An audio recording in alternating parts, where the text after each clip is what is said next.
Allez, bonjour à toutes et à tous, très heureux de vous retrouver. Je vous propose un petit tour d'horizon rapide parce qu'il ne se passe pas grand-chose dans les marchés et Dieu sait que ça peut continuer de triturer pas mal de cerveau. Donc si on passe rapidos sur la secteur cryptocurrencies, toujours le même problème. On est toujours à l'intérieur des ranges daily, au beau milieu des dumb zones, sur les 50% de contexte, dans les 50% de retracement de la dumb zone, etc. Bref, zone la plus neutre que ça, tu meurs. Il ne se passe rien et il continue de ne rien se passer. Donc la seule chose qui reste ici, c'est la gestion de l'incertitude. Je sais que ça peut être pesant, que ça peut être chiant et qu'on arrive à se convaincre que comme ça ne veut pas monter alors que tout indique que ça devrait monter, c'est que ça va baisser, mais en réalité ça ne baisse pas non plus. Bref, donc si ça monte pas et que ça baisse pas, c'est qu'il ne se passe rien. C'est pas que ça va baisser ou etc. Donc faire attention encore une fois à la gestion psychologique. Maintenant, bon, je pense que vous êtes de plus en plus habitués et rodés, donc bah, voilà, il faut prendre son mal en patience. Si vous avez absolument du mal à subir cette incertitude, je vous recommande pas mal de stratégies un petit peu compensatrices. Par exemple, aller chez des stratégies de rendement comme Celsius, Nexo, etc. Au moins, ça vous rapporte un petit revenu. C'est-à-dire que la patience, au moins, vous rapporte. Mais hormis ça, apprenez surtout la patience. Normalement, sur la plupart des jetons, que ce soit self-custody ou que ce soit effectivement sur du lending comme ça, vous avez normalement un revenu passif qui vous revient tous les jours, soit sous la forme de la rémunération des blocs via la validation ou le minage, soit tout simplement via des stratégies de lending, c'est-à-dire dans ce cas-là, vous obtenez un taux d'intérêt reversé tous les jours. Bref, donc en gros, soyez conscient de la réalité. La réalité, c'est que la patience, ça peut être chiant dans votre tête, mais que ça rapporte de l'argent.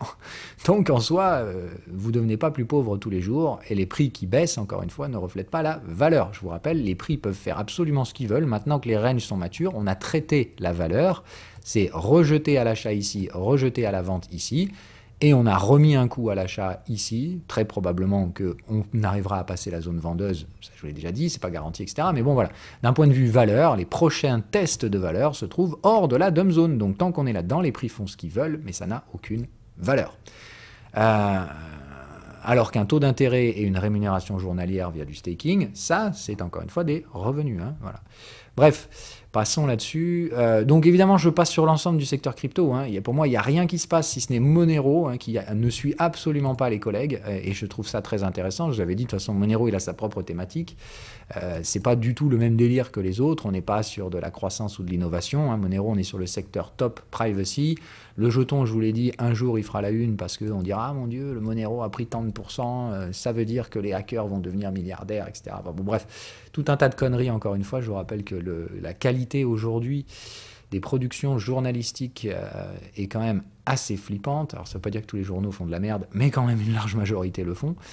Donc bref, assez intéressant ce qui se passe sur ce truc-là. Toujours pareil, à chaque fois qu'on tente d'accélérer sur les gros time frames, c'est les bottoms. Donc ça, comme d'hab, j'avais dit, oui, j'ai acheté plus cher, j'avais payé 200$ moi sur cette zone-là.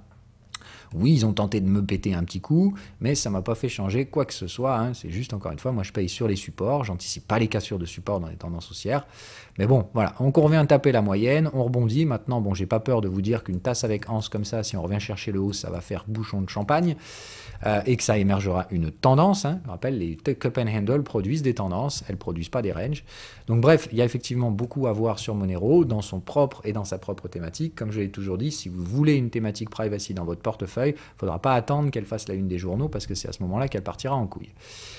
Mis à part ça, pour moi, il se passe rien, d'accord? Vraiment rien, mais encore une fois, Monero a sa propre structure de prix. C'est complètement oublié depuis des années, alors que ça fonctionne hyper bien, que c'est hyper utilisé, et il y a une utilité fondamentale au privacy coin. Donc, voilà, encore une fois, j'ai dit, Monero, attendez pas qu'il soit trop tard. Mais c'est déjà bien trop tard, là. Enfin, faut pas se mentir, voilà, c'était sur la zone des 200$ qu'il fallait se positionner. Bref, donc on atteint les niveaux de validation ici, en hebdo quand même, donc encore une fois, on n'est pas, quand je vous dis que c'est pas du tout les mêmes contextes, donc Monero, il a sa propre life, et très clairement, malgré l'indécision et l'incertitude qu'on a partout dans les marchés crypto, je ne serais pas surpris de voir le Monero exploser sa mère. Juste de dire, il a sa propre life, sa propre demande, mais aussi ses propres risques, qu'on se le dise. Rassurez-vous, si le Monero monte, ils vont lui taper dessus. Donc pas de Monero gardé sur les exchanges, etc., que du self-custody sur le Monero, je vous le rappelle. Peut-être qu'on fera un point sur ce token-là, parce qu'effectivement, les validations hebdomadaires, c'est pas rien du tout. Allez, hors de ce secteur-là, toujours le même délire, le Nasdaq perdu au milieu de nulle part, qui a rejeté une troisième borne vendeuse ici, avec des signaux complètement fous furieux. Attention, là, vous voyez, un momentum complètement suracheté avant le sommet. Donc là, vraiment, c'est de dire on est sur une grosse divergence cachée. Donc attention ici. Normalement, la stratégie est claire. Hein. On va constituer ici un canal vendeur qu'on reviendra normalement chercher. En tout cas, bref, la zone spéculative se trouve au moins sous le creux précédent ici et on take les profits sous les contextes acheteurs. Donc voilà, on vise normalement en général la cassure des différents niveaux de support qui ont été laissés derrière. Donc je vous le donne en 1000, moi c'est à peu près 12 000 pour lequel je commencerai à réduire sur la partie techno-américaine. Moi, vous le savez, je cherche le risque, c'est-à-dire que je ne m'attaque pas au Nasdaq, je m'attaque particulièrement à celui qui, pour moi, pourrait faire chuter le Nasdaq, c'est Apple, mais bon, on ne reviendra pas là-dessus, je vous en ai déjà largement parlé, et ne faites pas ce genre de stratégie vous-même. Ce qui m'intéresse aussi, c'est l'euro-dollar, qui évidemment donc rebondit 2 jours de suite, alors qu'on était encore une fois, mon Dieu, c'est la catastrophe. L'euro-dollar va aller à la parité, nani nanana. La hausse de taux de la Fed alors que la BCE fait rien, ça va encore accentuer le problème. Donc ok, super, les mêmes qui nous avaient sorti les mêmes conneries ici, et puis là, et je vous dis, à chaque fois qu'on accélère dans un fucking range, pratiquement 2 fois sur 3 ou 3 fois sur 4, c'est là qu'on fait les bornes. Donc c'est pas là qu'il faut suivre les narratifs des gogoles. Ils sont là pour vendre du papier et ils savent souvent pas grand-chose à ce qu'ils parlent, enfin ce qu'ils disent. Encore une fois, d'un point de vue stratégique, d'accord, il faut pas écouter l'information. Ok, c'est vraiment d'un point de vue stratégique dans un range, on doit s'opposer au narratif avec une gestion du risque, c'est-à-dire avec un stop loss. Si vous avez tort, vous prendrez un stop loss. Point barre. Mais c'est ça qu'il faut comprendre. À chaque fois qu'on a tenté d'accélérer dans ce range, on a fait une fucking borne. Putain, c'est quand même incroyable de ne pas arriver à comprendre ça. Donc, ici, on était encore ici, toujours les mêmes qui sortent du bois, le narratif de ceci, cela, c'est logique que ça baisse, ça va continuer, attention, les fondamentaux, tout ça, tout ça. Bon, en attendant, moi, j'ai dit, j'en ai rien à foutre de ce qu'ils disent, je trade contre eux, au pire, j'aurai tort. Et pour l'instant, je pense que je commence à surveiller. Donc, attention, la validation, on en est encore très, très loin. Ça mettra longtemps à arriver, mais je vous le redis encore une fois, ne vous laissez pas attraper par les narratifs. Pourquoi je vous parlais de l'euro-dollar? Parce que, donc, on en a parlé dans l'émission hebdomadaire, c'est principalement lié aux taux. Hein, donc, je pense que les taux ont trouvé leur sommet. On le voit bien, ça y est, on a enfin éventuellement un rejet qui pourrait se mettre en place, à clôturer demain. Hein, mais attention, hein, qui dit rejet, dit pas qu'on a fini, dit juste qu'on va peut-être devoir travailler un peu autour de la trendline de moyen terme, ce qui me semblerait totalement logique. On est clairement sur des zones de résistance mensuelles ici, hein, c'est les contextes mensuels. Donc, tout comme ici, cette accélération risque de nous former une borne, c'est-à-dire qu'on va rester 3 plombes à osciller, à mon avis, autour de ce truc avant de passer sur des taux supérieurs.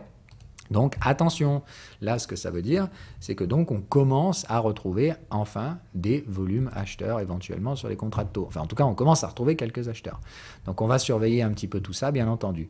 Ce que ça fait, c'est qu'évidemment comme je vous l'ai dit, ça risque de faire baisser le dollar parce que si l'argent retourne à s'investir, il y en a probablement une très petite partie qui ira sur les bons du Trésor américain, donc qui restera en dollars. Mais à côté de ça, qu'est-ce que vous voulez acheter aux US? Mis à part un peu de croissance, comme on l'a dit, sur des secteurs qui se sont fait massacrer comme les biotech, les secteurs gaming, etc. Il y a plein d'endroits où il peut y avoir de la croissance aujourd'hui avec des risques assez maîtrisés. Je veux dire, les prix ont suffisamment baissé pour s'exposer à ces risques. Ça ne veut pas dire qu'elles vont repartir to the moon et faire x50. Ça veut juste dire qu'elles se sont fait démonter alors que ce sont des secteurs porteurs de croissance.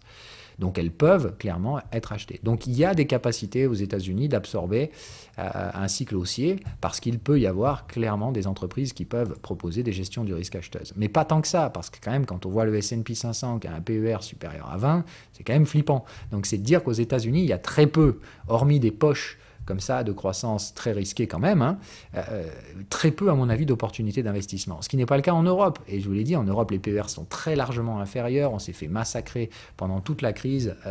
Donc, bref, je pense qu'avec ce délire en plus qui est arrivé par-dessus, l'Ukraine, tout ce narratif des sanctions européennes vont surtout pénaliser les Européens, etc. L'euro-dollar va aller jusqu'à la cave et tout ça. Donc, je pense que ces narratifs vont se dégommer de même, hein, parce que c'était probablement fallacieux, et que, évidemment, donc, ces prix très bas vont probablement attirer les capitaux. Et ça, ça va attirer des flux en euros. C'est tout con, hein, mais si les ricains viennent investir chez nous parce que c'est 2 fois moins cher, il va bien falloir qu'ils changent les dollars en euros. Hein, donc, voilà. Bon, c'est un peu simplifié, encore une fois, c'est beaucoup plus complexe que ça, mais je pense qu'on peut avoir des flux de capitaux de retour dans la médiane du range sur l'euro-dollar, et puis après, évidemment, on verra qui l'emporte. Attention, le range est mature, hein, donc c'est aussi là qu'on peut avoir des cassures, donc je vous rappelle, gestion du risque obligatoire, si vous avez tort, il ne faut pas lutter contre le marché.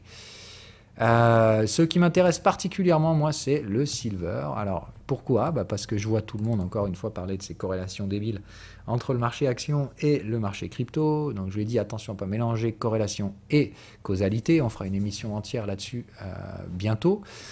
Par contre, donc, ce qui m'intéresse, c'est d'utiliser des effets de corrélation contextuels, c'est-à-dire quand on a des contextes similaires dans des actifs qui n'ont pour autant normalement pas de lien direct, ce qui est le cas par exemple entre Ethereum, Bitcoin et Silver.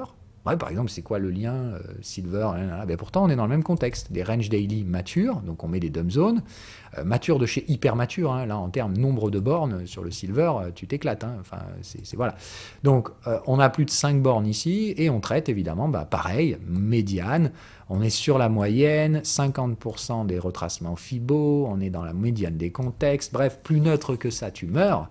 Et évidemment, donc, on a donc un comportement très similaire à ce qu'on a vu ailleurs. Donc, moi, ce qui m'intéresse, c'est est-ce que, par exemple, Silver va essayer de faire comme les cryptos, ou est-ce que Silver va se dégrader avant les cryptos, etc., ou est-ce que les cryptos vont anticiper le move Silver? Mais voilà des actifs que, pour ma part, je traite de façon corrélée, parce qu'ils ont des contextes exactement similaires. Et vous voyez que pourtant, quelqu'un qui mettrait Ethereum et ça à côté, vous dirait, mais c'est pas du tout le même truc, qu'est-ce que tu me racontes? Et pourtant, si, pour moi, c'est un contexte similaire. Sortie de breakout, range égale, normalement, on reprendra la tendance haussière sur ces trucs-là, et c'est exactement la même chose qu'on a sur Ethereum. Et pourtant, vous mettez les deux graphiques à côté, il n'y en a pas un qui vous dirait que c'est les mêmes actifs. Ils ont les mêmes contextes, c'est juste que les prix ne se déplacent pas de la même façon. Voilà. Et là, pour moi, il y a des effets de corrélation très sympathiques à utiliser. Des corrélations qui peuvent causer des déplacements. D'accord? Donc là, il y a causalité. On ne parle pas de corrélation statistique, de juste est-ce que ça monte et ça baisse en même temps. Ça, c'est complètement con. Voilà, le reste, écoutez, j'ai pas grand chose à dire. Il y avait les résultats de Tesla hier, bon voilà, pas grand chose. J'ai pas creusé plus que ça, mais j'ai pas vu les prises décalées de ouf non plus. Donc on verra ce que ça donne aujourd'hui sur la session. Évidemment, de toute façon, je ne vais pas vous mentir, le marché, il n'a qu'une chose en tête maintenant, c'est Apple, parce que Apple, ça publie le 28 avril. Alors on a Micro aussi qui tombera avant, très important, mais je vous le rappelle, ce sont les grosses bulles américaines de la techno, 20 ans de croissance, plus pour certains même. On est carrément dans la stratosphère de valorisation. Quand ces trucs-là vont tomber, c'est 10 ans de perte derrière. Donc on va voir encore une fois, mais je vous le rappelle, le marché est fait de cycles et c'est la base de la rotation de l'argent. Hein. L'argent ne peut pas rester à un endroit, sinon il ne finance pas la croissance ailleurs. Donc Apple, il faudra bien que ça sorte à un moment donné. Et tout comme je vous l'avais dit, je frappe à des moments précis, je frappe quand le marché tente d'accélérer, et j'aurai tort, j'aurai raison, mais le jour où j'aurai raison, je peux vous dire que je ne vais pas lâcher la bête. Je pense encore une fois que ça vaut le coup de lutter contre Apple. Vous ne faites jamais ça, bien entendu. On ne vend pas une bulle spéculative. Mais voilà un peu tout ce que j'ai à vous dire. Donc attention aux résultats d'Apple, il suffira d'une fois pour déclencher quelque chose qui ne pourra être arrêté derrière pendant plus d'une dizaine d'années. Je rappelle que ça n'ira pas à zéro, mais attention aux pertes. Une éclatement de bulle, ce sera 85% de pertes sur Apple derrière pour celui qui aura acheté la TH, parce que évidemment Apple c'est génial, ça va vendre des voitures électriques, ça va faire du métavers, ça va faire du ceci, cela, mais en attendant concrètement ça fait rien. La plupart des revenus qui viennent de l'App Store vont se faire démonter dans les prochaines années avec les lois antitrust, et aujourd'hui Apple, mis à part extorquer les revenus de l'App Store, ils font pas grand chose en termes de nouveautés, si ce n'est nous sortir des caméras qui ressemblent de plus en plus à des aliens parce qu'il y a 8 ou 12 objectifs. Enfin bref. Donc, on fait toujours attention, ok, plus d'innovation dans un secteur complètement hypé avec des valorisations, mais dans la stratosphère. C'est juste pour vous rappeler, quand même que Apple, en Covid, d'accord, ça valait $60. On est à 167 et il n'a absolument rien du tout qui a changé dans cette boîte, si ce n'est qu'elle rachète toujours plus de ses actions et qu'il y a toujours moins de volume tradé. Ça, c'est une bulle spéculative. Il n'y a absolument aucun argument contraire à ça. Vous pouvez faire ce que vous voulez. Le jour où ce truc-là va tomber, ça va faire très mal. Et comme ça pèse lourd dans le Nasdaq et dans le S&P, attention à la volatilité ce jour-là. Voilà.